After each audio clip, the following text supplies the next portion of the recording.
पुंडलीक भक्त की कथा बहुत कम हमारे उत्तर भारत में लोग जानते हैं। ये पहले भक्त नहीं थे। अपने माता पिता के प्रति इनकी श्रद्धा भावना नहीं थी। एक बार मां ने कहा कि बेटा हम वयोवृद्ध हो रहे हैं, तीर्थ यात्रा करवा लाओ, हमारे लिए रथ की व्यवस्था या पालकी की व्यवस्था कर दो, हम तीर्थ यात्रा कर लेंगे।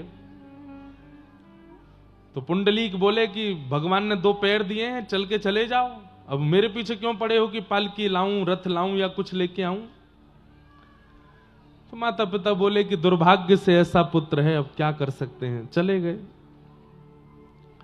यहां पुंडलीक के कुछ मित्र, एक मित्र बड़ा धनवान था, वो रथ लेकर के आया और अपने मित्र पुंडलीक से बोला चलो मैं नया रथ लेके आया हूं, थोड़ा घूमने चलते हैं। पुंडलीक बोला हाँ चलो। रथ में घूमते हुए जब जा रहे थे तो रास्ते में माता पिता दिखे पुंडलीक को, दोनों वयोवृद्ध बेचारे सामान लेके तीर्थ यात्रा पे जा रहे थे। तो पुंडलीक ने नजर और फेर ली कि कहीं इनको बैठाना ना पड़ जाए। ऐसा था, माता पिता के प्रति कोई श्रद्धा नहीं। विशेष रूप से सारे युवा ध्यान से सुनिए और माता पिता भी सुनिए।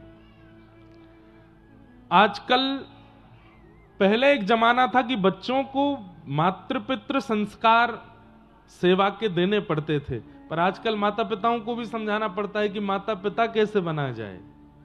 इसलिए दोनों सुनिए, बहुत ध्यान से सुनिए। थोड़ा आगे जाकर के एक आश्रम में रात्रि हो गई, तो वहां जाकर के पुंडलीक अपने मित्रों के साथ सो गए। प्यास लगी तो रात्रि में उठे और तभी क्या देखते हैं कि 3 अत्यंत सुंदर कन्या उस आश्रम में झाड़ू लगा रही हैं। और झाड़ू लगाते लगाते लगाते लगाते अचानक से वो अत्यंत सुंदरी अत्यंत कुरूप हो गई। और जैसे ही उनका रूप कुरूप हुआ तो झाड़ू लगा करके जितनी रज वहां इकट्ठी हुई, उस रज को जैसे ही उन्होंने पुनः माथे से लगाया फिर से सुंदर हो गए। पुंडलीक की आश्चर्य देख रहा था, दौड़ करके गया और कहा आप तीनों कौन हो? और मैंने अभी अभी देखा आपका रूप इतना कुरूप और ये रज लगाते ही आपका मुखमंडल बिल्कुल सुंदर हो गया। मैं ये समझ नहीं पाया हूं, ये चमत्कार है कि जादू है, क्या है ये? तब उन तीनों ने परिचय दिया कि हम इस भारत में बहने वाली शुद्ध पवित्र नदियां हैं। लोग बाग हम में स्नान करके अपने पापों को धो जाते हैं तो हमारा रूप जो सुंदर है वो कुरूप हो जाता है।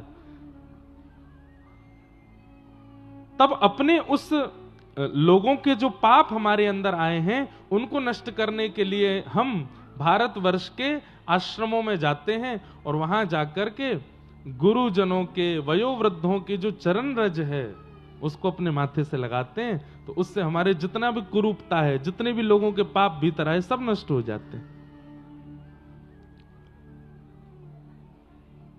पुंडलीक बोला कि मतलब जीवन में चाहे जितने पाप किए हों, उन पापों का प्रायश्चित धाम जाने से, तीर्थ जाने से, नदी स्नान करने से तो होता है, ये रज लगाने से भी होता है।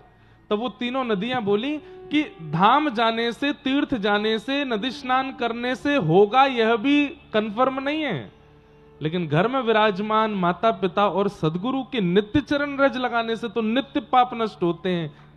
ये प्रत्यक्ष है, ये प्रमाणित है।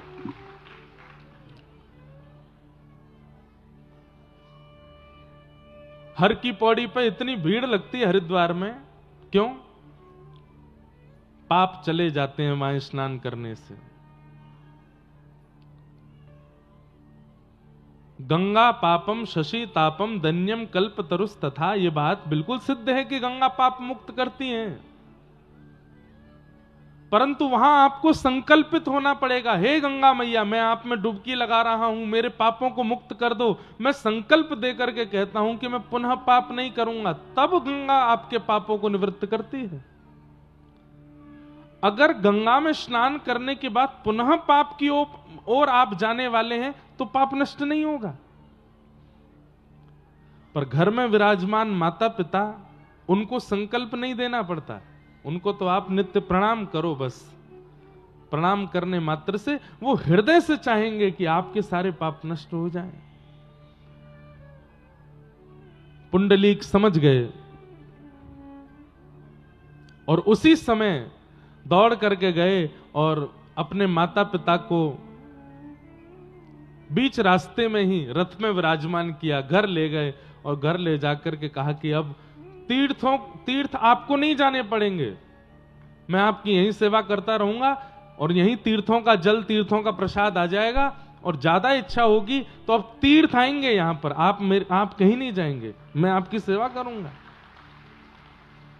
और माता पिता को घर पर लेकर के इतने परम भक्त हो गए पुंडलीक, चरण दबाते हैं, भोजन कराते हैं, स्नान कराते हैं, उठाते हैं, बिठाते हैं, खिलाते हैं, इतनी सेवा की अपने माता पिता की। मतलब जैसे कोई व्यक्ति अपने ठाकुर सेवा में रत रहता है, ऐसे पुंडलीक अपने माता पिता को ही विट्ठल और रुक्मणी मान करके सेवा करते थे कि ये विट्ठल हैं, ये रुक्मणी हैं। जैसे हम भक्त लोग चंदन घिस के ठाकुर जी को लगाते हैं, पुंडलीक चंदन घिस के अपने माता पिता को लगाता है। हम लोग बाजार जाकर के मिष्ठान ठाकुर जी के भोग के लिए लगाते हैं, पुंडलीक घर में सामग्री बना के अपने माता पिता को भोग लगाते हैं।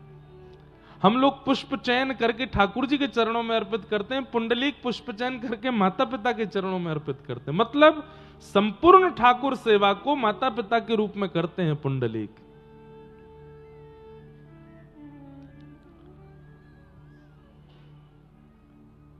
कोई साधन नहीं, कोई नाम नहीं, कोई जप नहीं, कोई अन्य क्रिया नहीं, केवल माता पिता की सेवा। यहां द्वारिका में जैसे ही लीला पूरी करने का समय आया, ठाकुर जी ज्ञान उपदेश कर रहे हैं उद्धव आदि अपने कुछ प्रियजनों को। तब उद्धव ने कहा, नाथ आप कहां जा रहे हो? ठाकुर जी बोले, मैं वैसे तो श्रीमद् भागवत में विराजमान रहूंगा, लेकिन मेरा एक भक्त है, पहले मैं उसको दर्शन दे आऊं। बोले कौन? बोले चंद्रभागा के तट पर अपने माता पिता की चरण सेवा कर रहा है पुंडलीक, मैं उसके पास जाऊंगा। उसने कोई साधन नहीं किया, यज्ञ नहीं किया, तप जप कुछ नहीं किया, केवल मातृ पितृ सेवा की है। मेरा मन है कि मैं उसको दर्शन दूं।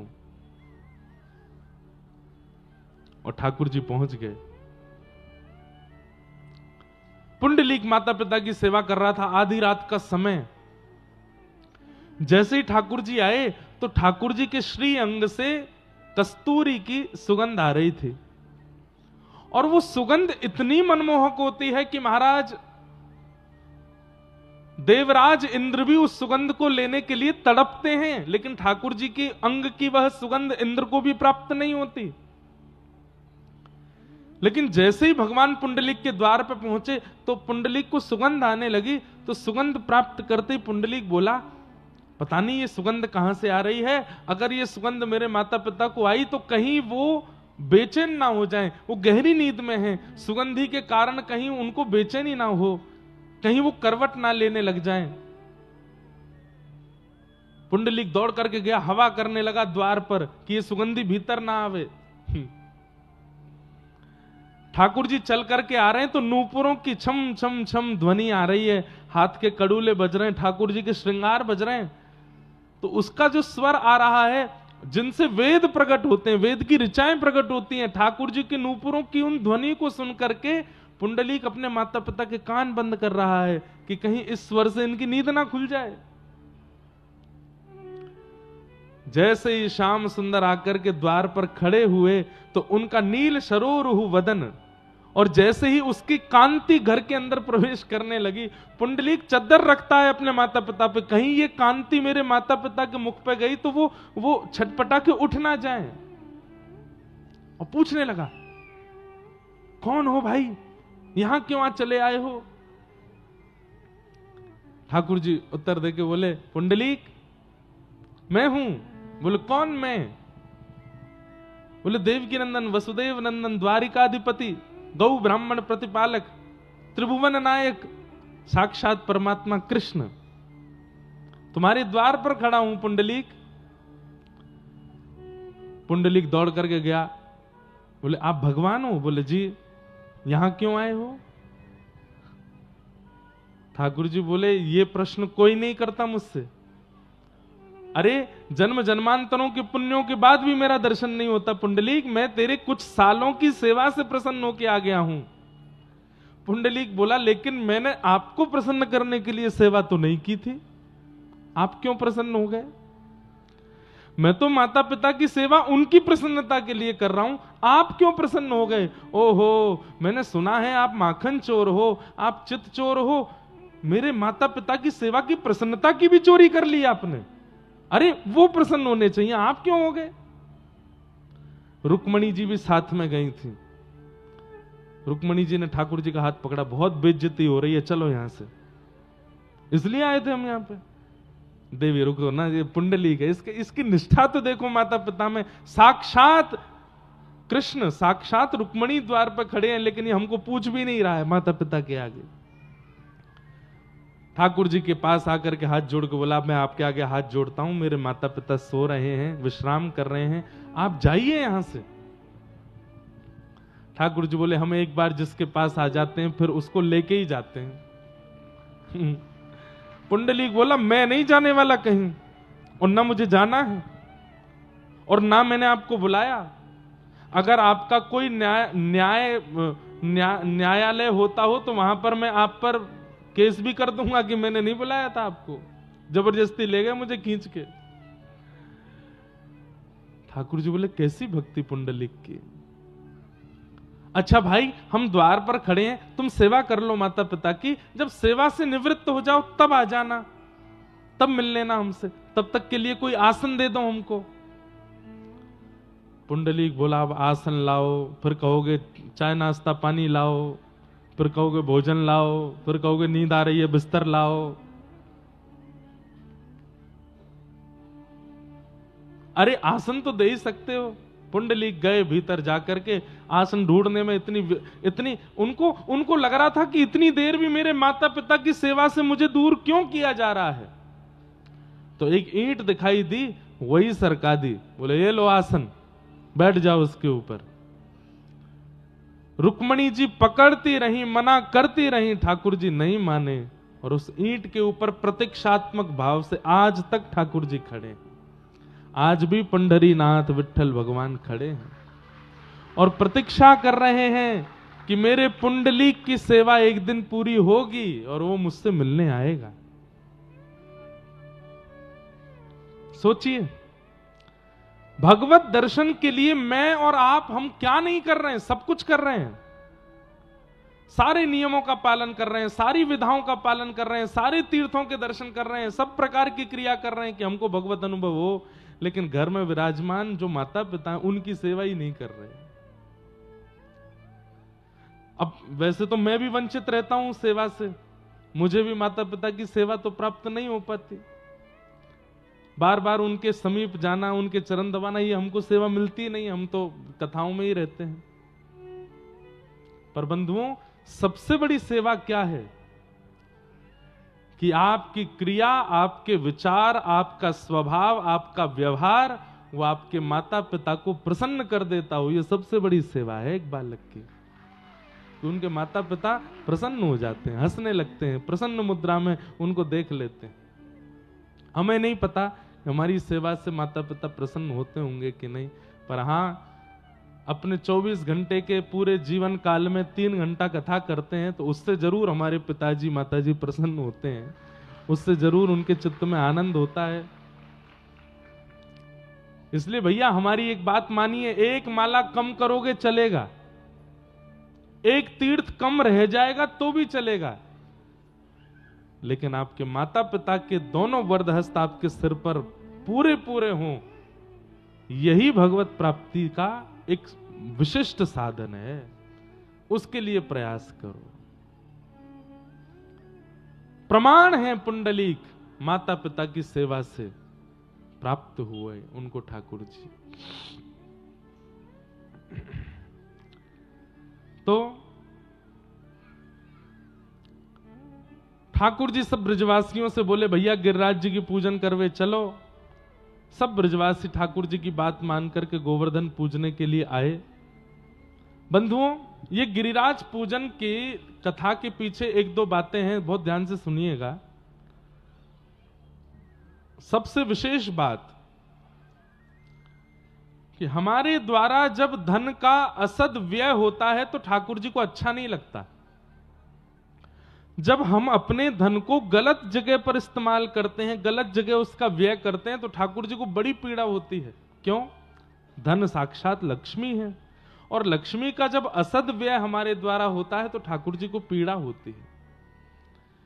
तो ठीक वैसे ही कहीं भी पूजने चले जाएं, कहीं भी चद्दर वद्दर चढ़ाने चले जाते हैं, कहीं भी अगरबत्ती घुमाने चले जाते हैं, किसी को भी पूजने लग जाते हैं, क्यों? हमारे काम बन जाएं, केवल इसलिए।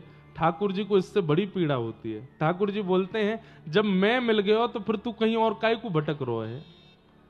जब मैं प्राप्त हो गया तो फिर कहीं और भटकने की आवश्यकता क्यों है? इसलिए भैया, एक के रहिए जीवन भर। ठाकुर जी जीवन में प्राप्त हो गए तो बस उन्हीं के रहिए, अन्य स्थानों पर जाकर के असद धन का व्यय मत करो। ब्रजवासियों के प्रति ठाकुर जी की भावना ऐसी बनी कि जब मैं मिल ही गया तो फिर इंद्र की पूजा क्यों? अपने इस अमूल्य धन का असद व्यय मत करो। तो अब ठाकुर जी बोले, मैं कहूंगा मेरी पूजा करो तो ये करेंगे नहीं, तो फिर अपने ही सब्स्टिट्यूट के रूप में ठाकुर जी ने गिरिराज जी की पूजा कराई। लेके गए सब ब्रजवासी, इनको जाओ जाकर के गिरिराज पूजन करो। और 4 भुजा वाले श्री गोवर्धन नाथ प्रकट है करके सब ब्रजवासियों की सेवा को स्वीकार करने लगे। इंद्र को पता चली तो इंद्र ने मेघमालाओं को आज्ञा करके कहा कि इतनी वर्षा करो पूरा ब्रजमंडल बह जाए। आकाश में काले बादलों ने गर्जना करनी शुरू की। ब्रजवासियों का विश्वास डगमगाने लगा। उस विश्वास को स्थिर करने के लिए गिरिराज जी को प्रणाम करके 7 वर्ष के ठाकुर जी ने 7 कोस लंबे चौड़े गिरिराज पर्वत को धारण करके अपनी बाम हस्त की कन्नी उंगली के नख पे धारण कर लिया। बोलो गिरवरधारी गोपाल की। बंधुओं, गिरिराज धारण लीला, इसके अनेक पहलू बताए जाते हैं, पर इसका एक विशेष पहलू यह भी है कि उन ब्रजवासियों के चित्त में अविश्वास हो गया था कि भाई हम गिरिराज पूजन करवे आए, इंद्र नाराज है क्यों? और इंद्र से हमारी रक्षा ये गिरिराज बाबा नहीं कर रहे हैं। तो ठाकुर जी ने सब ब्रजवासियों को दिखा दिया, देखो गिरिराज बाबा की हमने पूजा करी, इतना विशाल पर्वत, अरे हम 1-8 किलो के पत्थर नहीं उठा सकते, इतना विशाल पर्वत देखो, मैं 7 वर्ष का हूं, मैंने कन्नी उंगली पर धारण कर लियो, मैंने नहीं धारण कियो, ये हमारी रक्षा करवे के काजे गिरिराज बाबा ही इतने हल्के है गए कि मैंने इनको धारण कर लियो। इससे ब्रजवासियों का विश्वास प्रगाढ़ करवाया ठाकुर जी ने। मानो हमसे भी ठाकुर जी यही संकेत कर रहे हैं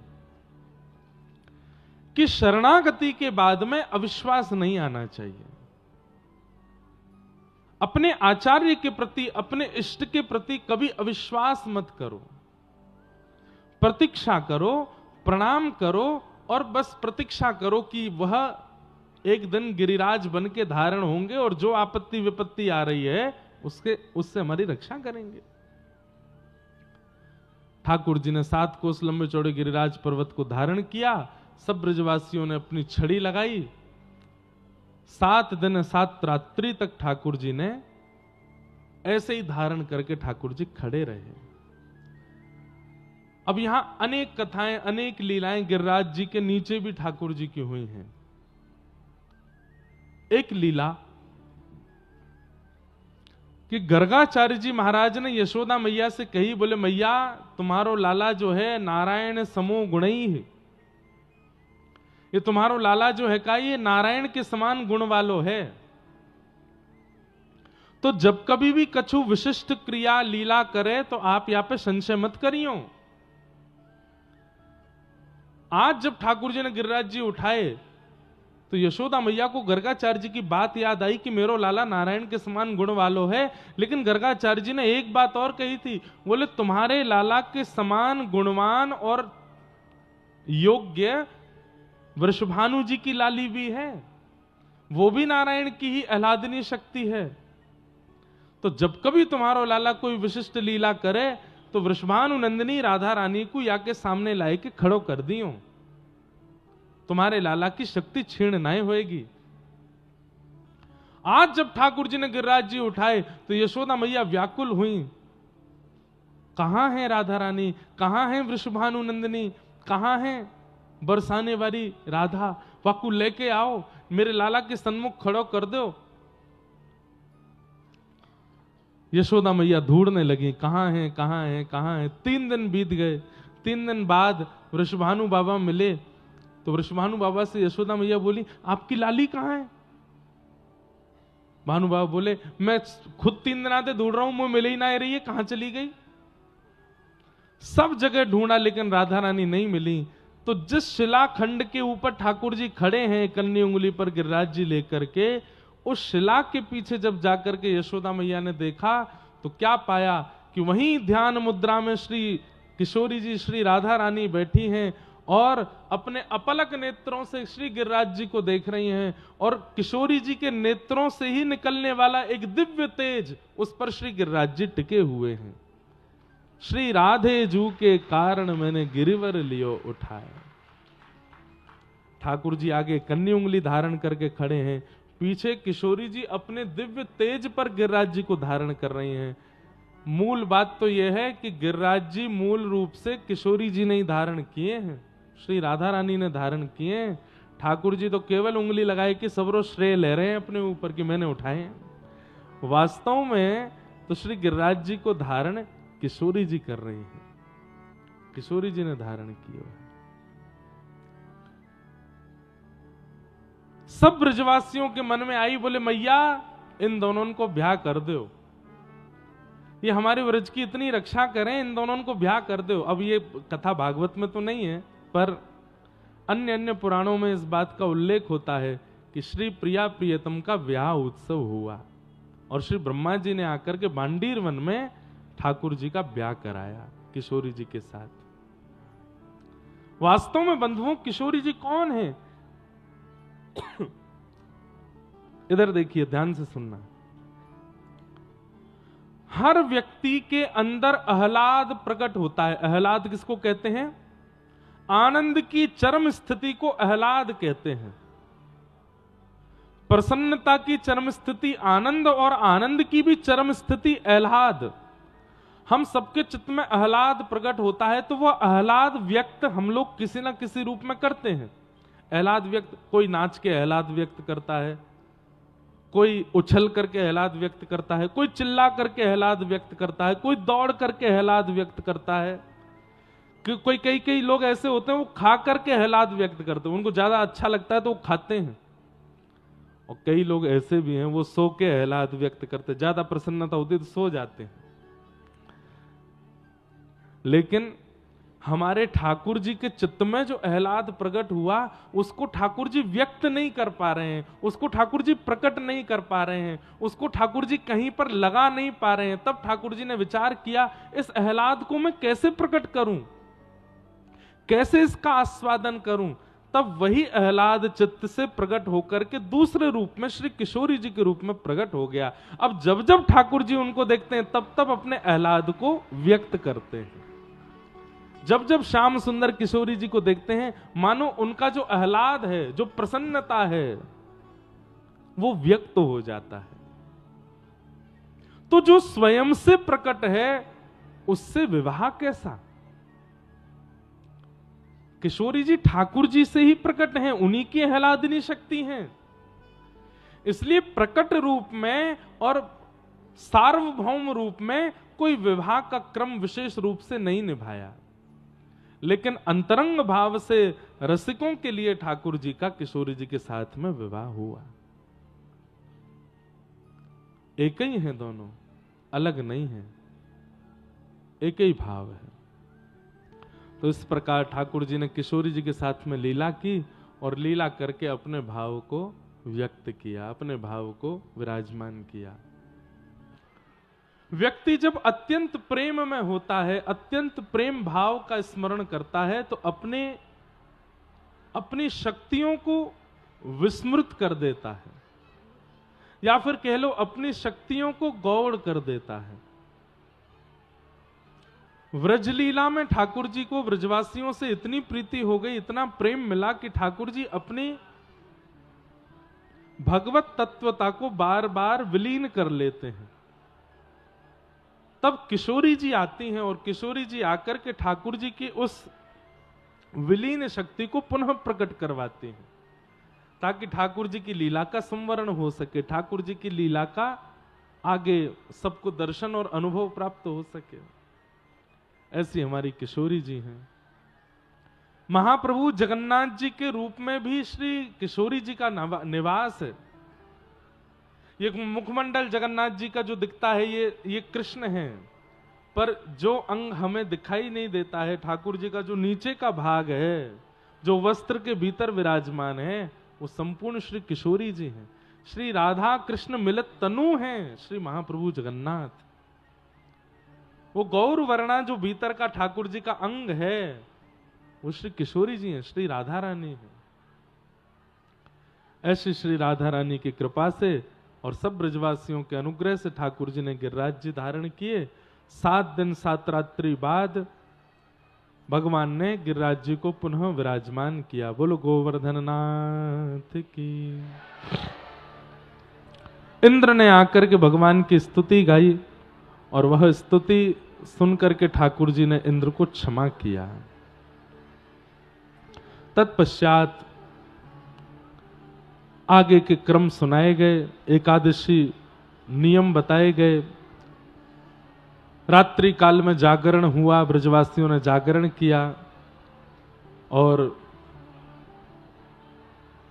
श्री नंद बाबा, कुछ देव गंधर्व जन उन्हें नदी स्नान के समय अपने संग लेके चले गए। ठाकुर जी ने जाकर के उन्हें पुनः मुक्त कराया। तत्पश्चात रास पंचाध्याय का प्रसंग सुनाया गया। गैयाओं ने भगवान का नाम गोविंद रखा, यह लीला भी मध्य में आई। ठाकुर जी की लीला चल रही है और यहां अब रास पंचाध्याय का क्रम प्रारंभ होता है। भगवान पिता रात्रि शरदोत्फुल्ल मल्लिका विक्षरन्तुम मनश्चक्रे योग मायामुपाश्रितः। बंधुओं, बहुत ध्यान से सब लोग अब इधर देखेंगे और कथा श्रवण करें। रास पंचाध्याय का प्रसंग। भगवान, अगर आपसे पूछ लिया जाए कि भगवान की पहचान क्या है तो आप क्या बताओगे? यहां पर इतने सारे लोग बैठे हैं, इतने लोग कथा सुनने वाले, सत्संग करने वाले बैठे हैं। भगवान का परिचय दीजिए। कैसे दोगे परिचय ठाकुर जी का? और या फिर कभी ठाकुर जी सामने आ भी जाएं तो पहचानोगे कैसे कि ये भगवान है? कभी इस पर विचार किया? 6 लक्षणों से जो युक्त हैं उन्हें भगवान कहते हैं। ये 6 लक्षण जिसके अंदर हैं, या तो वो भगवान है या फिर भगवान का कोई अंश है, भगवान का कोई दूत है। बिल्कुल शांति का परिचय दो भैया। कोई ये बुलाए करो तो धीमे से ही बुलाए करो। हाँ, ने भैया धीरे, पटकावारे भैया ने धीरे। सब लोग इधर देखो। उत्पत्ति प्रलयं चैव भूतानां गति गति वेत्ति विद्याम अविद्याम च सवाच्यो भगवानिति। भगवान किसे कहते हैं? उत्पत्ति प्रलयम चैव। इस सृष्टि की उत्पत्ति जो जानते हैं, किसी से पूछा जाए कि सृष्टि की उत्पत्ति क्या, तो कोई नहीं बता पाएगा। कई लोग आंकड़े लगाएंगे, इतने 1000 वर्ष पहले, इतने लाख वर्ष पहले, इतने ये वर्ष पहले, लेकिन प्रमाणिक रूप से कोई नहीं बता सकता कि पृथ्वी की उत्पत्ति कब हुई और प्रलयम चैव, प्रलय कब होगा, ये जो जानते हैं। ये 2 जानकारियां जिनके पास हैं, उत्पत्ति की और प्रलय की। हम आप सब लोग साइंस पर आसरतू रहते हैं। कितनी बार सुना जा चुका है कि अब प्रलय आ जाएगा। पहले सुना था 2012 में प्रलय आएगा, फिर सुना था 2020 में प्रलय आएगा, फिर सुना था कि किसी ग्रंथ में लिखा है कि 2025 में पूरी धरती खत्म हो जाएगी, और 2026 शुरू हो गया। पता नहीं प्रलय कब आएगा। तो लोग अपने आंकड़े लगाते रह जाएंगे, भविष्य कथन भविष्यवाणियां होती रह जाएंगी, लेकिन प्रलय कब होगा ये सिवाय भगवान को किसी को नहीं पता। उत्पत्ति और प्रलयम चैव, ये जिनके पास जानकारी है, और जानकारी नहीं, उन्हीं से ही यह संभव हो सकता है। उत्पत्ति और प्रलय, इसके जो हेतु हैं वो भगवान। तो दो लक्षण हो गए, उत्पत्ति प्रलयम चैव, भूतानाम अगति गति। हमारी कहां गति है और कहां अगति है ये जिन्हें पता है। अगति गति, कई लोग खूब मुहूर्त दिखवाते हैं, बिल्कुल समय से घर से निकलते हैं, ब्राह्मणों से पूजन करा करके, पूरा नियम आदि करा करके अपनी दुकान बनाते हैं, बोले कि अब सब बढ़िया होगा। बिल्कुल अक्षय तृतीया पे ही दुकान का शटर खोला था पहली बार। 5 साल हो गए, कमाई नहीं हो रही, चले ही नहीं रहा काम, कुछ हो ही नहीं रहा, अब क्या करें। फिर कुछ और काम शुरू करते हैं, वो भी नहीं चल पाता, फिर तीसरा काम शुरू करते हैं, वो भी नहीं चल पाता। हमारी गति और अगति हम नहीं तय कर सकते। और एक बात कह दूं, बुरा नहीं मानिएगा, भविष्य कथन करने वाले या भविष्य रूप से बता देने वाले या किसी प्रकार से आपका भविष्य भाव, वह भी मुझे ऐसा लगता है कि किसी ने भविष्य तो सही ही बताया होगा कि भाई परसों तुम्हारे साथ ऐसा हो जाएगा या 1 साल बाद तुम्हारा ये काम बन जाएगा, लेकिन तभी ठाकुर जी देखते होंगे, अच्छा 1 साल बाद या को काम बनवे वारो, मैं बनने ही नहीं दूंगा। गति और अगति उनके हाथ है, इसलिए किसी के ऊपर आसरतू मत रहिए।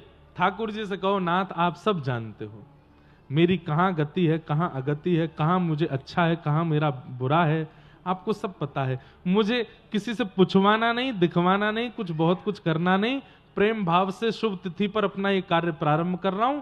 यदि इसमें मेरी भलाई हो तो इसको अच्छा करिएगा, यदि इसमें मेरी भलाई ना हो तो जैसी आपकी इच्छा। ठाकुर जी पर निर्भर रहो, अपना कर्म कीजिए, उस पर विचलित मत होइए, अच्छे बुरे पर या ज्यादा उससे प्रभावित मत होइए। अगर अच्छा हो तो भी, बुरा हो तो भी, शायद इसमें मेरी गति नहीं है।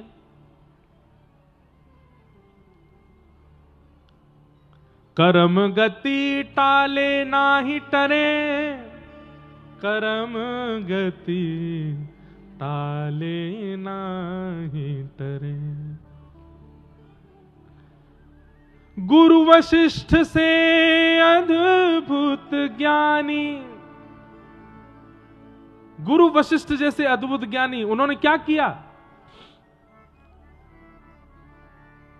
देख के लगन धरे। श्री रघुनाथ जी और सिया जी की देख करके लगन रखी थी उन्होंने, सब कुछ विचार करके लगन लिखी थी कि भैया अब तो इनका ब्याह निश्चित ही मंगलकारी होगा। लेकिन हुआ क्या? सीता हरण मरण दशरथ को वन में फेर परे, कर्म गति टारे नाही टरे। वशिष्ठ जी से ज्यादा विद्वान तो इस वक्त धरा धरती पर कोई नहीं होगा। उन्होंने तो बड़ी सोच समझ के लगन लिखी थी, राम जी की सीता जी की पूरा मिलान किया था। लेकिन हुआ क्या? सीता हरण मरण दशरथ को, और वन में फिर 14 वर्ष वन में फिरे। पूरा पद है, मुझे पूरा पंक्ति पद याद नहीं है। एक पंक्ति में यह भी है, याद आ जाए तो गा दूं, बहुत अच्छा है। पांडवों के लिए आता है, जहां सारथी ही स्वयं कृष्ण हैं, जहां पर पग पग पर रक्षा करने वाले ही श्री कृष्ण हैं। लेकिन हुआ क्या? अज्ञातवास करना पड़ा पांडवों को, और उसके बाद भी अगर हस्तिनापुर का राज्य मिल गया तो कुछ समय बाद उसका त्याग करना पड़ा। नरक दर्शन करना पड़ा पांचों को थोड़ी थोड़ी देर के लिए। तो इसलिए भैया कब कहां क्या होना है, गति अगति हम नहीं जानते, सब ठाकुर जी के हाथ है। तो भगवान किसको कहते हैं? जिसे उत्पत्ति और प्रलय का पता है, जिसे गति और अगति का पता है। कितने? 4 लक्षण हो गए, और 2 और कौन से हैं? वेत्ति विद्याम अविद्याम च सवाच्यो भगवानिति। विद्या और अविद्या। विद्या कहते हैं ज्ञान को, अविद्या कहते हैं अज्ञान को। तो जो 4 थे स्वविज्ञ स्वराट, जो अविज्ञ है, अनविज्ञ नहीं, ये सब जानते हैं। पूतना रूप बदल के आई, नेक में ही पहचान गए। कोई नहीं पहचान पाया पूतना को, ठाकुर जी पहचान गए। हनुमान जी रूप बदल करके आए, लेकिन ठाकुर जी नेक में ही पहचान गए। कौन है ये? तो जो सब जानते हैं, सब पता है उन्हें क्या गलत है, क्या सही है, क्या ज्ञान है, क्या अज्ञान है, इन सबके जो द्योतक हैं, इन सबके जो अधिपति हैं, ये 6 लक्षण जिसमें हैं, उत्पत्ति, प्रलय, गति, अगति, विद्या और अविद्या, इनके जो ज्ञाता हैं उन्हें कहते हैं भगवान। सवाच्यो भगवान इति। ये 6 भग कहलाते हैं, और इन 6 भगों से जो युक्त हैं उन्हें भगवान कहते हैं। जैसे धनवान, धन से युक्त धनवान, ज्ञान से युक्त ज्ञानवान, विद्या से युक्त विद्वान, बल से युक्त बलवान, ऐसे ये 6 भग जिसके पास हैं वो भगवान। भगवान पिता रात्रि शरदोत्फुल्ल मल्लिका विक्षरन्तुम मनश्चक्रे योग मायामुपाश्रित। भगवान ने गोपियों को आश्वासन दिया था कि हम आपके साथ रास विहार करेंगे, और शरद पूर्णिमा की रात्रि को चुनकर के ठाकुर जी ने गोपियों के साथ रास विहार के लिए आमंत्रण किया। आज शरद पूर्णिमा की रात्रि जैसी प्रकट हुई, गोपियां अपने गृह कार्यों को छोड़ करके दौड़ी हैं ठाकुर जी से मिलने के लिए। आबाल वृद्ध वनिता, छोटी बालिका से लेकर के बड़ी तक सब गोपियां ठाकुर जी के रास में पहुंची। ये रास इसलिए कहलाया क्योंकि आज तक गोपियां बुला रही हैं ठाकुर जी को अपने घर, लेकिन आज ठाकुर जी ने बुलाया है गोपियों को रास में। कैसे बुलाया? निशम्य गीतम तदनंगवर्धनम ब्रज स्त्रिय कृष्ण गृहीत मानसा आजग्मुरन्योन्यमलक्षितोद्यमा सयत्र कांतो जवलोलकुंडला। निशम्य गीतम तदनंगवर्धनम, बहुत ध्यान से सुनिएगा। ठाकुर जी ने ऐसी टेर बजाई वंशी में, जिस टेर को सुनकर के हमारे जितने भी अंग प्रत्यंग हैं, गोपियों के जितने भी शरीर के अंग हैं, उनमें कृष्ण मिलन की कामना का वर्धन होने लगा, भक्ति का वर्धन होने लगा, प्रेम का वर्धन होने लगा। कानों में संगीत सुनने का भाव प्रकट होता है तो समझो कि संसार ने आपको आवाहन किया है। लेकिन यही कान ठाकुर जी के सुंदर भाव को श्रवण की इच्छा प्रकट करने लगे तो समझ जाओ ठाकुर जी वेणु बजा रहे हैं। नेत्रों को अमेरिका, स्विट्जरलैंड आदि आदि बड़े बड़े देश देखने की इच्छा हो तो समझो संसार ने आवाहन किया है। पर इन्हीं नेत्रों से आप साक्षात महाप्रभु जगन्नाथ को देखना चाहते हैं तो ये श्री ठाकुर जी ने वेणु बजा करके आपके नेत्रों में कृष्ण भक्ति का वर्धन किया है। मैं पहले भी कहता रहा, आगे भी कहता रहूंगा, आप अपनी इच्छा से ठाकुर जी के सन्मुख नहीं जाते, ठाकुर जी की कथा नहीं सुनते, ठाकुर जी की सेवा और ठाकुर जी के अनुभव नहीं करते। ठाकुर जी की जब इच्छा होती है तब हमारे चित्त में इच्छा प्रकट होती है वह क्रिया करने की। तदनंग वर्धनम। सब गोपियां दौड़ी कृष्ण मिलन के लिए,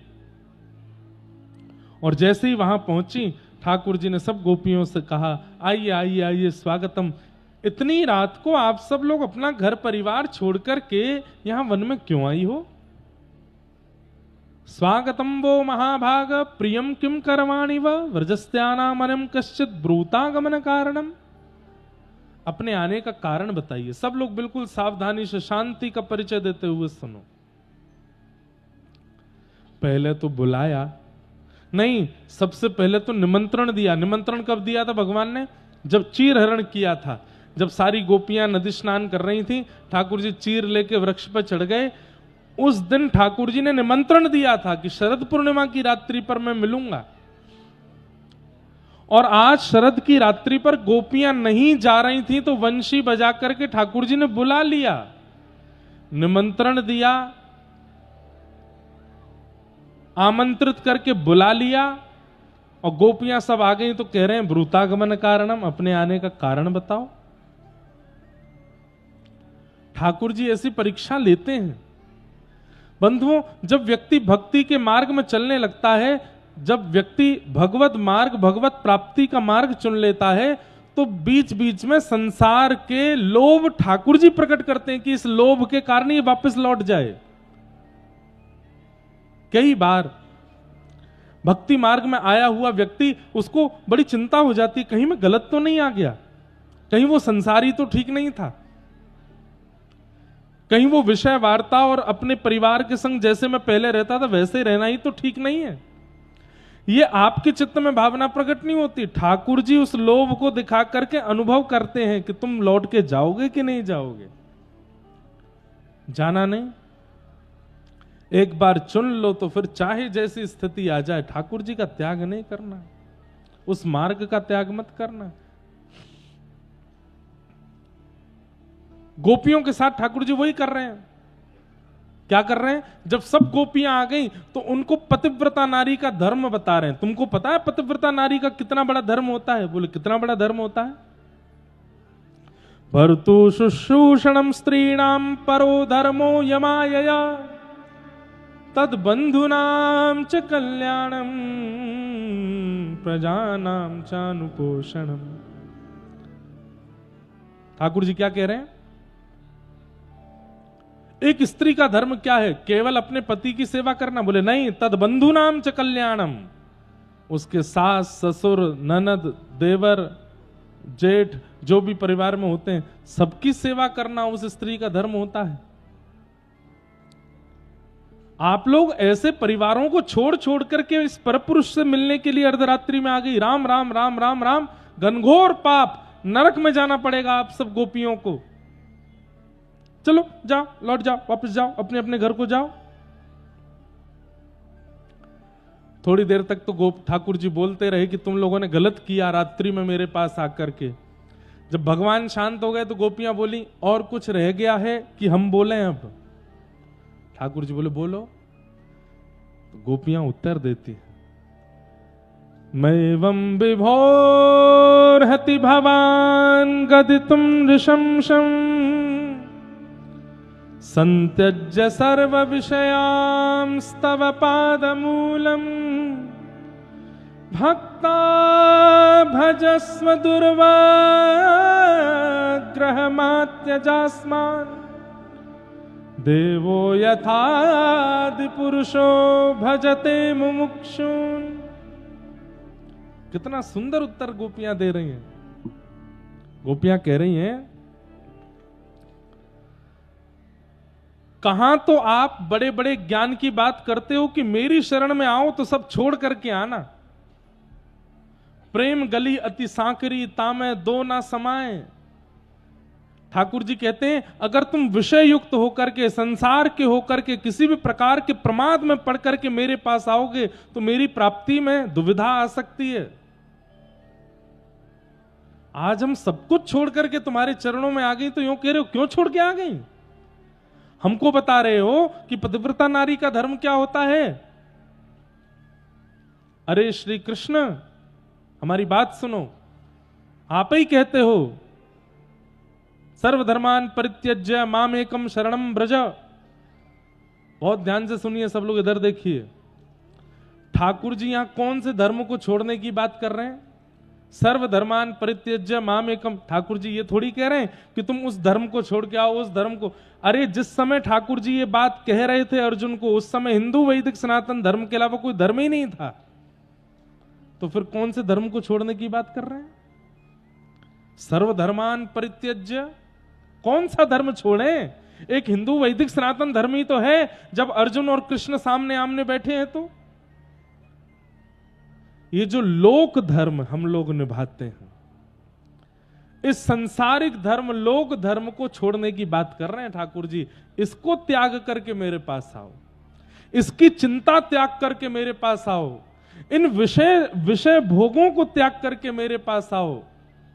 ये परिवार के ये लोग बुरा मान जाएंगे, ये मान जाएंगे, इनको रिझाना, इनको मनाना, इनको खिलाना, इनको बैठाना, ये सारे लोक धर्म है, इनको छोड़ के मेरे पास आओ।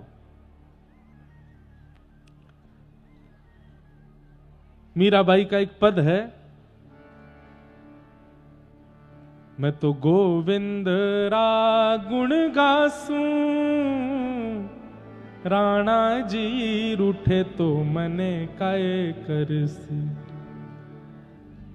किसी ने मीराबाई से जाके कहा तुम कृष्ण नाम गाना बंद कर दो। बोले क्यों? तुम्हारा देवर राणा इतना गुस्सा करता है, कभी पिटारे में सर्प भेज देता है, कभी बाघ भेज देता है, कभी विष का प्याला भेज देता है, तुम थकती नहीं हो? अरे वो आए दिन कोई ना कोई प्रलाप करता रहता है, केवल इसलिए क्योंकि तुम गोविंद गुण गाती हो। गोविंद गुण गाना बंद कर दो, वो कुछ भी नहीं भेजेगा तुम्हारे लिए। मीराबाई कहती हैं मैं तो गोविंद रा गुण गासूं, राणा जी रूठे तो मने काय करसी। अरे सखी, राणा रूठेगा तो ज्यादा से ज्यादा क्या करेगा? विष भेज देगा, मरवा देगा। और मैं नहीं मरी, नहीं विष पी करके भी मुझे कुछ हुआ तो ज्यादा से ज्यादा देश से निकाल देगा, अपने नगर से निकाल देगा, अपने भवन से निकाल देगा। राणा रूठेगा तो नगर से निकालेगा, लेकिन कृष्ण रूठेगा तो मैं कहां जाऊंगी? ये पूरा ब्रह्मांडी उन्हीं का है। अरे नरक में भी जगह नहीं मिलेगी अगर वो रूठ गए तो।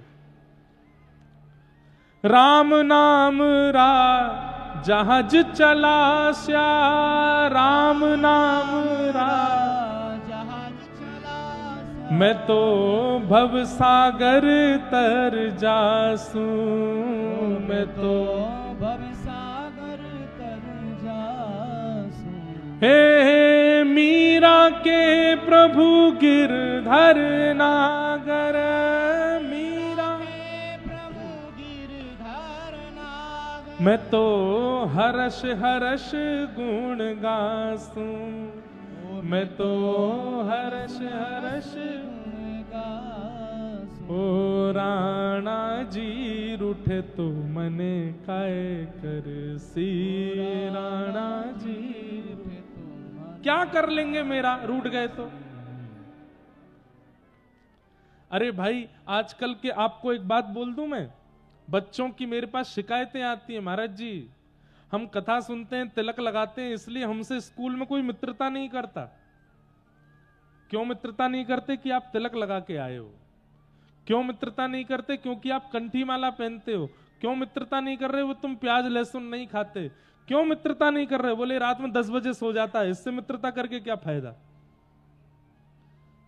इसको मित्र नहीं बनाना। बोले क्यों? सुबह 4 बजे उठ जाता है। मैंने सुना है भैया, इसके माता पिता बता रहे थे सुबह 4 बजे उठ जाता है। आज देखिए ये कलिकाल नहीं है तो क्या है, अगर आप सुधरे हुए हो तो लोग आपका त्याग कर देते हैं, और आप जितने बिगड़े हुए हो उतने आपके संबंधी हैं, उतने आपके मित्र हैं, उतने आपको घेर के बैठे रहते हैं। ये कलिकाल है। हमें संसार का चिंतन नहीं करना है। हमारा उद्देश्य इस तन की प्राप्ति से भगवत प्राप्ति है। ये एक बार मिला है, पता नहीं अगली बार मिलेगा कि नहीं। ये एक बार हम मानव बन गए, इसका मतलब अब हमें अवसर मिला है, अगली बार अवसर मिलेगा कि नहीं क्या पता। मानव ही बनोगे इसकी कोई गारंटी है क्या? कुकर सूकर अगर कथा में घुस जाते हैं तो लोग मार पीट के भगा देते हैं। क्यों? अधिकार नहीं है उनका कथा सुनने का, हम ही सुन सकते हैं। मंदिर में घुस जाएं तो वहां से भगा दिए जाते हैं। क्यों? अधिकार नहीं है उनका दर्शन का। घर में भोग प्रसादी बनी हो, दुनिया को न्योता दिया जाता है, लेकिन वहां भी अगर वो आ जाएं तो उनको भी भगा दिया जाता है, क्योंकि उनका अधिकार नहीं है पाने का। यह भगवत प्राप्ति के, श्रवण के, दर्शन के, प्रसाद के सारे अधिकार हम मानवों को मिले हैं और किसी को नहीं मिले। तो दोबारा मिलेगा कि नहीं, कोई प्रमाण है क्या इसका? ये अंतिम है, इसके बाद ये अवसर मिलेगा नहीं, और मिला भी तो 84 लाख योनियों बाद मिलेगा। एक योनि में यदि 10 साल भी रहे तो लगा लो कितने साल लगेंगे दोबारा अवसर मिलने में। इसलिए भैया समय मत गवाइए, इसलिए भैया विषय भोगों की तरफ ज्यादा चिंतन मत करो, ये दुनिया भर के उल्टे सीधे कामों में मन मत लगाइए। शरीर मिला है, मानव देह मिला है, वाणी मिली है, आंख मिली है, कान मिली है, करताल मिले हैं, बजाओ करताल, गाओ कीर्तन और है जाओ ठाकुर जी के। निकल लो या दुनिया से। गोपियां कह रही हैं हम सब छोड़ करके आपकी शरण में आ गई, हमको दोबारा संसार की याद दिला रहे हो आप, हे श्याम सुंदर। अरे भैया, ओ देवताओं, ओ भैया लाला, यहां वार्ता मत करो, कथा चल रही है भैया। इधर देखो सब लोग। तो गोपियां भगवान को कह रही हैं कि हम सब विषय छोड़ करके, आपको तो केवल इतना दिखा श्याम सुंदर कि हम घर छोड़ के आई हैं, आपको तो केवल इतना देखा पति बच्चे छोड़ के आई हैं। अरे संतज्य सर्व विषयाम स्तव पाद मूलम, हम सब छोड़ के आई हैं। आंखों की इच्छा, नाक की इच्छा, जीव की इच्छा, हाथों की इच्छा, पैरों की इच्छा, अरे सर्वांगीण देह की इच्छा। कोई व्यक्ति घर छोड़ सकता है, पति छोड़ देगा, पत्नी छोड़ देगा, बच्चों को छोड़ देगा, लेकिन इंद्रिय सुख फिर भी नहीं छोड़ सकता। घर छोड़ देगा, खाना छोड़ देगा, क्या नहीं छोड़ सकता? जीव को तो फिर भी चाहिए। सबको छोड़ देगा, लेकिन त्वचा के स्पर्श छोड़ देगा क्या? नहीं छोड़ेगा। नेत्रों से देखना छोड़ देगा ना। गोपियां कह रही हम सब छोड़ आई हैं आपके लिए। तेरे कारण सब जग छोड़ा, तुम संग नाता जोड़ा प्यारे, तुम संग नाता। और गोपियां कह रही हैं, गोपियां यहां कह रही हैं हमें आपसे ये नहीं चाहिए कि आप हमें मिलो, आप हमारे साथ रहो। श्री कृष्ण, हमारा प्रेम ऐसा नहीं कि हम आपको अपने संग रखना चाहती हैं या ये इच्छा रखती हैं कि आप हमें अपने संग रखो ना। हमारी केवल एक इच्छा है। बोले क्या? एक बार प्रभु हंस के कह दो, तू मेरा मैं तेरा प्यारे, तू मेरा मैं तेरा। क्या कह रही हैं गोपियां? बोले आप एक बार बस इतना कह दीजिए श्याम सुंदर कि हे गोपियों, मैंने तुम्हारे प्रेम को स्वीकार किया, तुम्हें अपना लिया। इसके बाद भले ही हमारी तरफ देखना भी मत, बस ये कह दो कि आपने हमें स्वीकार कर लिया। हमसे मिलो मत, हमें दिखो मत, हमें देखो मत, हमें छुओ मत, हमसे बात मत करो, चले जाओ हमसे दूर। बस ये कह के चले जाओ कि तुम मेरी हो। हम ये सुन करके और जीवन निकाल देंगे इसी बात पे कि आपने हमें स्वीकार किया। हमारा प्रेम ऐसा है नाथ भैया, हमारा प्रेम ऐसा है कि बस किसी दिन ठाकुर जी स्वप्न में ही आके कहते हैं, अरे ओ भैया लाला, सोरो का है, तू मेरो है और मैं तेरो हूं। बस आप इसके बाद कभी मत दिखना हमको। इस विश्वास पे पूरा जीवन जी लेंगे हम कि आपने हमें स्वीकार किया। दास की बिनती सुन लीजो, ओ व्रजराज दुलारे प्यारे, ओ व्रजराज दुलारे। आखिरी आश यही जीवन की, पूर्ण करना प्यारे हो प्यारे, पूर्ण करना प्यारे। एक बार हृदय से लगा लो, ओ मेरे प्रियतम, हाँ एक बार हृदय से लगा लो। ओ मेरे प्रियतम, तुम्हारे ही रहेंगे। ओ मेरे प्रियतम, चित्तम सुखेन भवता पहितम ग्रहेषु। चित्तम सुखेन भवता पहितम ग्रहेषु। गोपियां कह रही हैं, नाथ आप चाहते हो कि हम चली जाएं? ठीक है, हम जा रहे हैं, हम जा रहे हैं, लेकिन हमारी एक वस्तु आपके पास है, वो हमको वापस करो। ठाकुर जी बोले, मेरे पास कुछ नहीं है। बोले, है, एक सामग्री हमारी आपके पास है, वो हमको दे दो, हम चली जाएंगे। ठाकुर जी बोले, क्या है? बोले, पहले वचन दो, जो मांगेंगी सो दोगे। बोले, मांगने वाली चीज नहीं, आपकी जो वस्तु मेरे पास है वो मांगो। गोपियां बोली, हम वही मांगेंगी, दोगे ना? ठाकुर जी बोले, हाँ देंगे। हमारा मन आपके पास है, लाओ दे दो।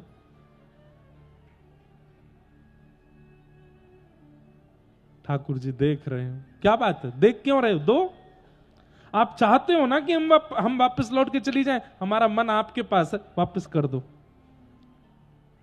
ठाकुर जी बोले, मन वापस करने से क्या होता है? बोले, मन वापस करने से कभी चित्त में उसका स्मरण नहीं आता, कभी बुद्धि में उसकी याद नहीं रहती, कभी स्वप्न में भी उसका दृश्य नहीं दिखता, चलते फिरते उठते बैठते खाते उसका स्मरण नहीं होता।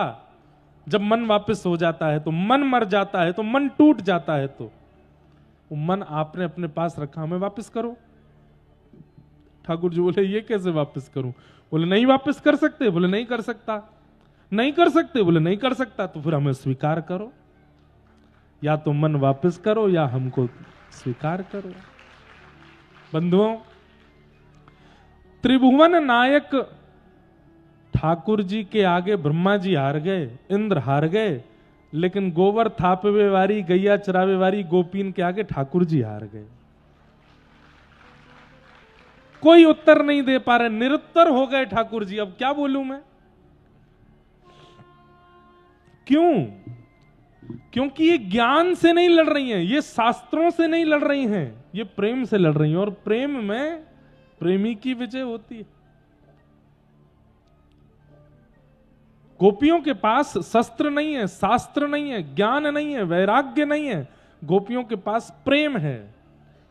और प्रेम का शस्त्र जिसके पास है, एक तरह से ये समझ लो, इस भक्ति मार्ग में सबसे बड़ा शस्त्र यदि कोई है तो वो प्रेम ही है। वो ज्ञान को भी हरा देगा, वैराग्य को भी हरा देगा, त्याग को भी हरा देगा। प्रेम की विजय होती है। लेकिन ये प्रेम शस्त्र सबके पास आता नहीं है, सब किसी के पास नहीं आता। देवताओं में केवल एक के पास है, कौन? वैष्णवानाम यथा शंभु, शंकर जी के पास है। और शंकर जी के जितने रुद्रावतार हैं उनके पास, उस नाते से हनुमान जी के पास है। बाकी देवताओं के पास में ज्ञान है, त्याग है, वैराग्य है, ऐश्वर्य है, पर प्रेम नहीं है। प्रेम सबके पास नहीं आता। और इस ब्रह्मांड में प्रेम व्रज की गोपियों के पास है। यथा व्रज गोपिका नाम नारद भक्ति सूत्र में श्री नारद जी कहते हैं, भक्ति, प्रेम लक्षणा भक्ति का स्वरूप गोपियों के पास है।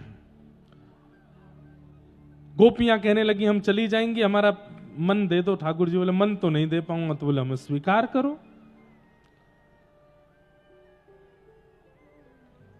वास्तव में ठाकुर जी इतना विलंब क्यों कर रहे हैं? जब बुलाया था, निमंत्रण दिया था, तो स्वीकार करना था। बोले, ठाकुर जी का स्वभाव है, परीक्षा लेते हैं पहले, और परीक्षा में आपकी मनोस्थिति को पहचान के तब ठाकुर जी स्वीकार करते हैं। इसलिए तैयारी रखना। ओ भैया देवताओं सबरे इधर देखो, जीवन भर भजन किया, जीवन भर नाम जप किया, जीवन भर गुरु आश्रय में रहे, जीवन भर कथा सुनी, जीवन भर परिक्रमा की, और उसके बाद अगर ठाकुर जी मिल गए तो प्रकट होते ही ठाकुर जी परीक्षा लेंगे। उस परीक्षा में यदि फेल हो गए तो फिर मिल नहीं पाएंगे ठाकुर जी। इसलिए उस परीक्षा की तैयारी कहां से होगी? नाम जप के प्रभाव से, परिक्रमा के प्रभाव से, दर्शन के प्रभाव से, तीर्थ याटन के प्रभाव से आपको भगवत दर्शन हो जाएगा। पर परीक्षा में पास तो सत्संग के प्रभाव से ही हो गए आप। जितना सत्संग सुनोगे, जितना हरि वचनामृत सुनोगे, जितना हरिजनों की बातें मानोगे। ठाकुर जी तो परीक्षा लेते हो, ऐसी लेते हैं सरप्राइज टेस्ट। कहां से प्रश्न आएगा वहां तो कह भी नहीं पाओगे, ये तो सिलेबस में था ही नहीं, ये क्यों पूछ रहे हो। ऐसी बात ठाकुर जी करते हैं। इसलिए भैया ठाकुर जी की परीक्षा में पास होना पड़ेगा, और वो तभी हो सकते हैं जब आचार्य गुरु और हरि चर्चाएं श्रवण की होंगी, तो ही हो सकता है। एक अजब कुमारी नाम की ठाकुर जी की भक्त थी। सब लोग इधर देखो, ध्यान से सुनो। एक राज घराने की कन्या थी, उसका नाम क्या था? अजब कुमारी। तो अजब कुमारी राजस्थान उदयपुर के पास में रहती थी, उदयपुर में ही रहती थी, वहां के राजा की पुत्री थी। वृंदावन आई, गोवर्धन में जब गिरधर छवि का दर्शन किया तो इतना मन आ गया कि अपने पिता से बोली कि अब मुझे वापस नहीं जाना, मैं इन्हीं के पास ही रहूंगी, ठाकुर जी के संग ही रहना है मुझे। पिता ने कहा, बोले नहीं वापस तो चलना पड़ेगा। ध्यान से सुनना। पिता की हट के आगे वापस जाना पड़ा अजब कुमारी को। लेकिन कृष्ण विरह इतना ज्यादा व्याप्त हो गया चित्त में कि कृष्ण विरह के कारण बुखार चढ़ने लगा। बंधुओं, प्रेम की 10 अवस्थाओं में एक यह भी अवस्था है कि बिना किसी रोग के, बिना किसी कारण के प्रेमी की स्मृति में ज्वर चढ़ने लगता है। यह भी प्रेम की एक अवस्था है। अजब कुमारी को ज्वर चढ़ने लगा, और वो ज्वर किसी औषधि से ठीक नहीं होता, प्रेमी सामने आएगा तभी ठीक होगा। अजब कुमारी को ऐसा ज्वर चढ़ा कि महाराज बड़े बड़े वैद्यों ने औषधि दे दी, लेकिन ज्वर ठीक नहीं हुआ। अनेक प्रयास और प्रकार से प्रयास करने पर भी अजब कुमारी जब स्वस्थ नहीं हुई, तब पिता ने कहा, बिटिया तू ठीक कैसे होगी? अजब कुमारी बोली, पिताजी मैं आपसे निवेदन कर रही हूं, मुझे ब्रज जाने दो, मैं ठाकुर जी को देख लूंगी, हो जाऊंगी ठीक। तो पिताजी ने बेटी को भेजा, लेकिन सैनिकों के साथ भेजा, और साथ भेज करके कहा कि जाओ, लेकिन इसको 3-4 दिन में वापस ले आना। अजब कुमारी वापस गई, 4 दिन के लिए गई। मंदिर में जाती, ठाकुर जी को देखती, ठीक तो हो गई, ठीक तो हो गई, लेकिन ठाकुर जी से कहने लगी, नाथ अब मुझे वापस नहीं जाना, अब मुझे आपके संग ही रहना है, आपके पास ही रहना है, आप कृपा करो। मंदिर में गोस्वामी जी से कहा कि मुझे कोई सेवा बता दो, मैं सेवा किया करूंगी। तो गोसाई जी ने सेवा दे दी। बोले कि देखो मंदिर में सब सेवाएं तो होती हैं, रसोई घर की सेवा, श्रृंगार की सेवा, सब सेवाओं के लिए हमारे पास वैष्णव हैं, अब तुमको जो अच्छा लगे तुम सेवा कर लो। तो उसने कौन सी सेवा ली? राजभोग के समय उसने देखा ठाकुर जी के आगे चौसर रखी है, ठाकुर जी चौसर खेलते हैं। तो उसने गोसाई जी से कहा कि अगर मैं सामने दर्शनार्थियों के बीच में पाटे पर चौसर रख के ठाकुर जी के संग चौसर खेलूं तो? गोसाई जी बोले हाँ बढ़िया, ये सेवा करो। तो जहां दर्शनार्थी खड़े होकर दर्शन करते, वहीं ऊंचे पाटे पर चौसर रख के अजब कुमारी ठाकुर जी के संग चौसर खेलती थी।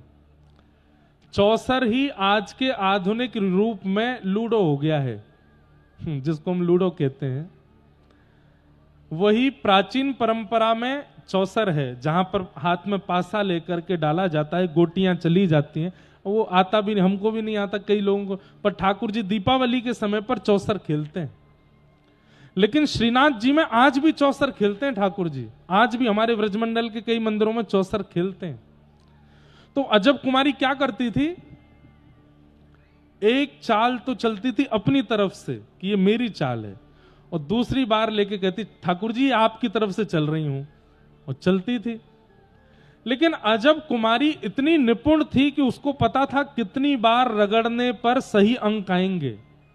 मतलब निपुण थी, इतनी जानकार थी कि उसको कोई हरा नहीं सकता। लेकिन 3 दिन तक वो क्या करती रही, स्वयं हारती थी, ठाकुर जी को जिता देती थी।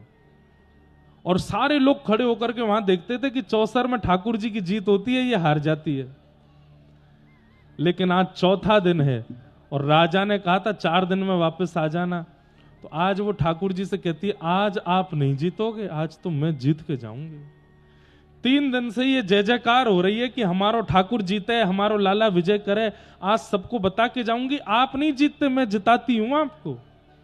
आज तो आप हारोगे और सबके सामने हारोगे, मैं चली जाऊंगी, मेरे पीछे से फिर ये सब आपको चिढ़ाएंगे कि देखो हार गए हो लाला, ते हार गए हो। आज अजब कुमारी कमर कस के बैठी और ऐसे पास से डाले कि ठाकुर जी की गोटियां तो कट जावे और अजब कुमारी निकलती जावे, जीतती जावे। इसका प्रभाव क्या हुआ कि श्रीनाथ जी अंदर खड़े हैं मंदिर में और खड़े खड़े श्रीनाथ जी के पसीना आने लगे कि आज तो ये मुझे हरा ही देगी।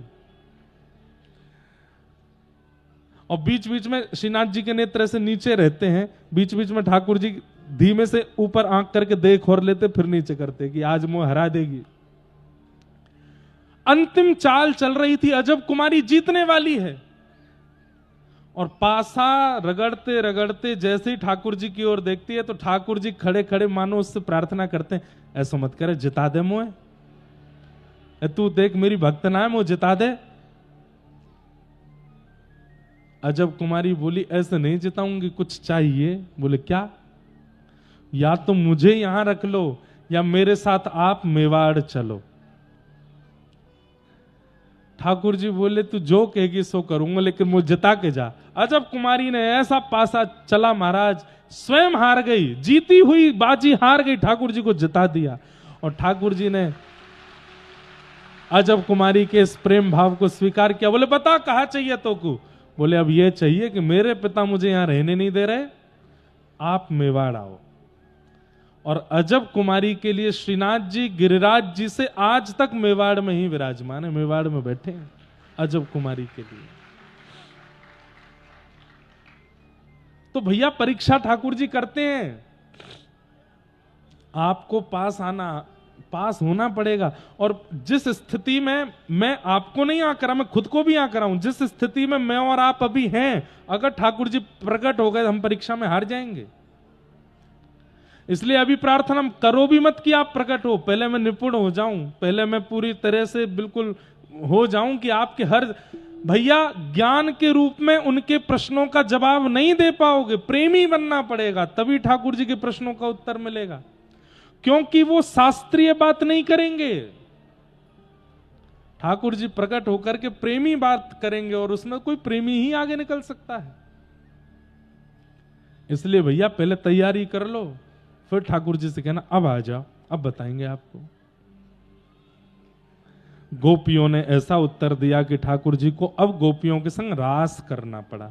प्रत्येक गोपी के पास ठाकुर जी जाते हैं, उसके साथ रास विहार करते हैं। हमारे तो रास में ही 6:30 बज गए। अब रुक्मणी विवाह कैसे हो? अभी तो कंस वध होना है, ठाकुर जी का मथुरा गमन होना है। और ये लगभग हर कथा में होता है कि रास के प्रसंग इतना विस्तृत हो जाता है कि रुक्मणी कल्याण महोत्सव हो नहीं पाता। लेकिन आप सब लोग साफा बांध बांध के बैठे हो, इसलिए हम रास की कथा में जब प्रिया प्रियतम रास विहार करेंगे तो उसमें ही रुक्मणी मंगल भाव रखेंगे। बाकी रुक्मणी मंगल की कथा विस्तार से फिर कल कह करके और फिर सुदामा चरित्र कह के विश्राम तक ले चलेंगे। क्योंकि अब सबके स्वाफा बने, दुल्हा तो बनी, वो बराती तो बनी आए हो, तो दुल्हा तो लाने ही पड़ेंगे ठाकुर जी के रूप में। तो भगवान अंतर ध्यान हो गए, रास करते करते अंतर ध्यान हो गए। क्यों हुए अंतर ध्यान? ध्यान से सुनिएगा। ठाकुर जी के अंतर ध्यान होने का कारण क्या है? अभिमान।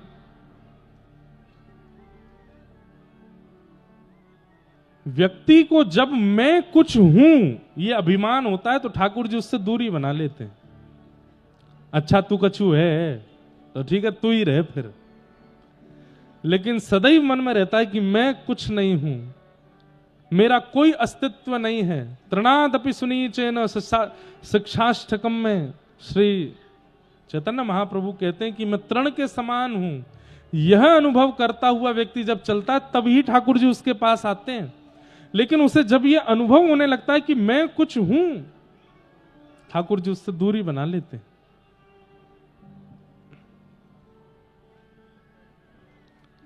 गोपियों के संग ठाकुर जी रास कर रहे हैं और रास करते करते गोपियों को यह अनुभव होने लगा कि हम कुछ हैं, तभी हमारे साथ रास कर रहे हैं। सब लोग इधर देखिए, ध्यान से सुनिए। अरे ठाकुर जी की बात बहुत दूर की है। हमारे देश का, प्रदेश का या हमारे जिले का विधायक भी अगर हमारे घर आ जाता है तो हमको लगने लगता है कि हम कुछ हैं। विधायक जी आए हमारे घर, हमारे देश के मुख्यमंत्री हमसे, हमारे प्रांत के मुख्यमंत्री हमसे फोन पे बात कर रहे हैं, हम कुछ हैं। प्रधानमंत्री जी के यहां से चिट्ठी आई है, हम कुछ हैं। इतनी सी बात पे हमको अभिमान हो जाता है। ठाकुर जी प्रकट हो गए तो ना जाने हम तो क्या ही होगा, फूल करके फूट जाएंगे अभिमान में। बुरा नहीं मानिएगा, ये वास्तविकता है। आज जितने बड़े बड़े हमारे यहां के फिल्म बनाने वाले, क्या बोलते हैं उनको, हिंदी में क्या बोलते हैं, अभिनेता, अभिनेता। मान लो किसी बड़े अभिनेता का फोन आ जाए आपके पास, उसका नाम सुना है आपने, पिक्चर नहीं देखी, नाम ही सुना है, तो आपको लगने लगेगा कि मैं कुछ हूं।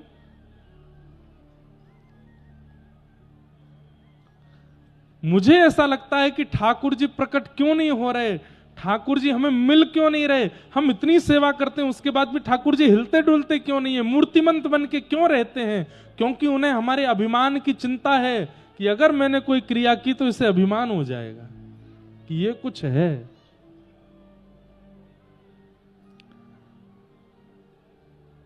आप अपने घर के ठाकुर जी की सेवा करते हो और सेवा करते करते करते करते मान लो आपके घर के ठाकुर जी लड्डू गोपाल ने हाथ पांव सीधे कर लिए। काउदना आपने रात में सुबाए तो लड्डू गोपाल थे, लेकिन सुबह देखे तो बिल्कुल सीधे ठाकुर जी ऐसे लेटे थे। क्या करोगे? सबसे पहले तो ये कहीं दोबारा लड्डू गोपाल नहीं हो जाए उससे पहले फोटो खींचो इनका। फोटो खींच करके फिर नगर में, गली में, मोहल्ले में, प्रांत में, सोशल मीडिया सब जगह डालो, देखो मेरी भक्ति, मैंने ऐसा भजन किया, ऐसी सेवा करी, ठाकुर जी मेरे सीधे है गए। ठाकुर जी कह रहे हैं कि मैंने हाथ यों से यों भी किया ना तो मेरी शामत आ जानी है, अगर मैं प्रकट हो गया तो क्या होगा। इसको अभिमान हो जाएगा कि ये कुछ है, इसलिए ठाकुर जी आते नहीं। भैया जिस दिन आप मान रहित हो जाओगे उस दिन आपको जगन्नाथ जी ऐसे नहीं दिखेंगे। जिस दिन आप मान रहित हो जाओगे उस दिन हमारे गिरधर गोपाल ऐसे नहीं दिखेंगे। जिस दिन आप मान रहित हो जाओगे त्रिभंग लली श्याम सुंदर ऐसे ही नहीं दिखेंगे। जिस दिन मान रहित हो जाओगे रंगनाथ ऐसे ही नहीं मिलेंगे। जिस दिन मान रहित हो जाओगे चलते फिरते उछलते कूदते खाते गाते पीते हंसते हर स्थिति में आपको ठाकुर जी दिखेंगे।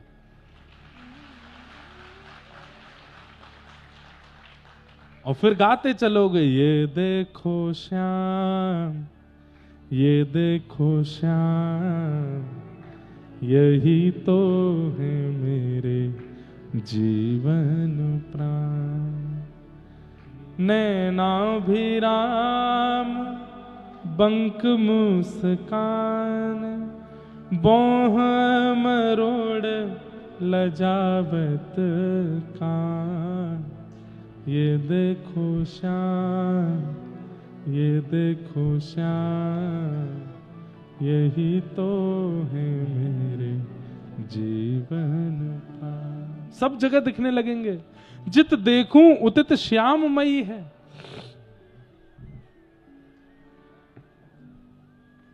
जिधर देखा उधर पाई, हे मूरत श्याम प्यारे की। जहां देखोगे वहीं दिखने लग जाएंगे आपको, मान रहित हो गए तो। और अभिमान युक्त हो तो कहीं भी ठाकुर जी नहीं दिखेंगे, मंदिर में दिखेंगे, वो भी मूर्ति में ही दिखेंगे। इसलिए मान रहित हो जाओ। श्री जगन्नाथ महाप्रभु के परम भक्त हुए श्री माधवदास जी महाराज, जय हो स्वान दत्त, भेज दो इनको।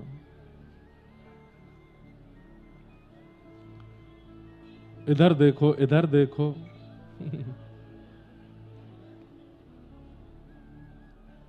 तो मैं क्या कह रहा था, क्या कह रहे थे हम? हाँ, माधवदास जी हुए जगन्नाथ जी के परम भक्त। जगन्नाथ जी से जाके बोले मैं व्रजमंडल जा रहा हूं दर्शन करने के लिए, तो जगन्नाथ जी रोने लगे। रो करके महाप्रभु जी बोले तुम चले जाओगे तो हमारा मन कैसे लगेगा? तो बोले क्या करूं? बोले या तो जाओ मत, जाओ तो हमको लेके जाओ, हमको भी लेके चलो साथ में। तो माधवदास जी बोले जय जय, इतने भारी विशाल हो, यहां से गुंडीचा जाने के लिए तो इतना बड़ा रथ बनाना पड़ता है आपके लिए, वृंदावन कैसे जाओगे? ठाकुर जी बोले हमें नहीं पता, हमको लेके चलो, हमको तुम्हारे संग रहना है, तुम्हारे साथ चलना है।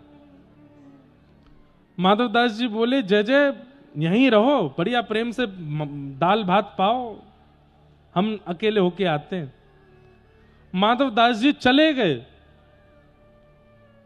कहते हैं 3 दिन बाद माधवदास जी को इतनी जोर की भूख लगी, इतनी जोर की भूख लगी कि थोड़ी बहुत देर में प्रसाद नहीं मिला तो पेड़ पौधे खा जाएंगे, इतनी भूख। उस भूख को सहन नहीं कर पाए। माधवदास जी सोच रहे हैं 7-7, 10-10 दिन तक भूख जीतने वाला मैं 3 दिन में इतना व्याकुल कैसे हो गया। एक घर के भीतर गए, मैया से जाके बोले मैया घर में जो पड़ा है लाके दो, हमको प्रसाद पवाओ, हमको भूख लगी है। मैया ने दाल भात कुछ दिए और महाराज बिना दाल डाले ही चावल पाने लगे, जो हाथ पड़ता जाए उसको पाते जाए। मैया बोली नहीं धीरे धीरे पाओ। बाबा इतनी जल्दी जल्दी क्यों? बोले बहुत तेज भूख लगी है। अरे कैसे व्यक्ति हो, छोटा बालक बगल में बैठा है, उसको पवाए बिना पहले खुद पा रहे हो? अरे भाई इतना तो सब विवेक रखते हैं कि बालकों को पहले पवाते हैं फिर स्वयं पाते हैं। माधवदास जी बोले कोई बालक नहीं है मेरे साथ, मैं अकेला हूं। मैया बोली बगल में छोटा सा बालक कौन है फिर, ये किसका बालक है? माधवदास जी बोले कहां है, कोई है तो नहीं? और अरे बगल में बैठा है, घुंघराले केश हैं, बड़े बड़े नेत्र हैं, ऐसी सुंदर नासिका है, श्याम वर्ण का स्वरूप है। माधवदास जी समझ गए, तभी मैं कहूं 3 दिन में इतनी भूख क्यों लग रही है। अरे महाप्रभु जगन्नाथ, ऐसा लगता है चित्त में बैठ के मेरे संगी जा रहे हो व्रजमंडल। तो भीतर से ठाकुर जी बोले हम बे, मैं अंदर ही बैठा हूं, मोये लग रही भूख। कैसे संभव हो गया माधवदास जी के साथ ही? क्यों? मान रहित हैं। हम सबके अंदर तनिक सी वस्तु प्राप्त होने पर अभिमान आ जाता है। ठाकुर जी कैसे आ जाएंगे हमारे पास? नहीं आ सकते। इसलिए भैया कथाएं सुन के, सत्संग करके, आचार्यों की सन्निधि में रह करके, गुरुजनों के आश्रय में रह के पहले मान त्यागो, तब ठाकुर जी मिलेंगे। गोपियों को मान हो गया कि हम कुछ हैं इसलिए ठाकुर जी हमारे साथ रास कर रहे हैं। ठाकुर जी वहां से अंतर ध्यान हो गए। गोपियां ढूंढती बिलकती हुई किशोरी जी के चरणों में जाकर के ठाकुर जी को याद करने लगी। किशोरी जी के कहने पर गोपियों ने गोपी गीत गाया। जयति तेधिकं जन्मना व्रजः श्रयतन्दिरा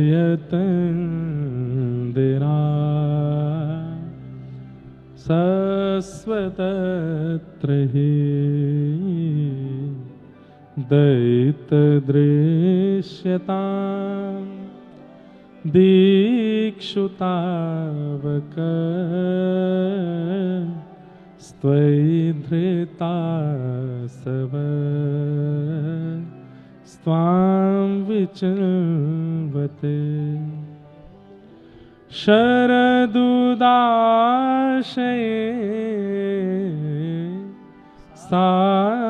साधुजातस सरसिजोदर श्रीमृषादृशा सुरतनाथ ते अशुल्कदासिका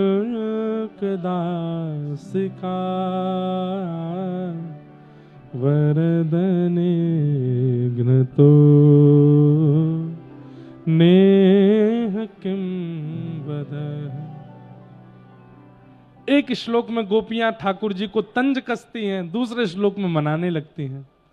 एक श्लोक में गोपियां कह रही हैं तुम बहुत इतरा रहे हो श्याम सुंदर, पर ये याद रखना ते जन्मना ब्रजम अधिकम जयति। आपको ऐसा लगता है कि तुम्हारे जन्म से व्रज की शोभा बढ़ी है, पर ऐसा नहीं है। व्रज में आपका जन्म हुआ, इससे आपकी शोभा बढ़ी है ठाकुर जी। मैं कभी कभी मन में विचार करता हूं कि अगर श्री कृष्ण का प्रादुर्भाव व्रज वृंदावन के अलावा कहीं और हुआ होता तो शायद इतना यश, इतनी कीर्ति, इतने प्रेम के अधिकारी ठाकुर जी नहीं बनते। वो व्रज में जन्मे हैं इसलिए इतने प्यारे हैं, इसलिए इतने प्रिय हैं सबके। वही बात गोपियां कह रही हैं। प्रेम को प्रमुख यही वृंदावन धाम। हमारी व्रज का रसिया है, पूरा नहीं गाऊंगा। प्रेम को प्रमुख यही वृंदावन धाम, प्रेम ही ते पायो श्याम रसिया ने नाम। प्रेम ही ते पायो श्याम रसिया ने। अरे आए जाने कहाँ गवार, जाने कहाँ गवार, प्रेम नदिया की सदा उल्टी बहे धार। कौन पावे या को पार, प्रेम नदिया की सदा उल्टी बहे धार। जो सीधे सीधे चल रहा है वो प्रेमी नहीं हो सकता।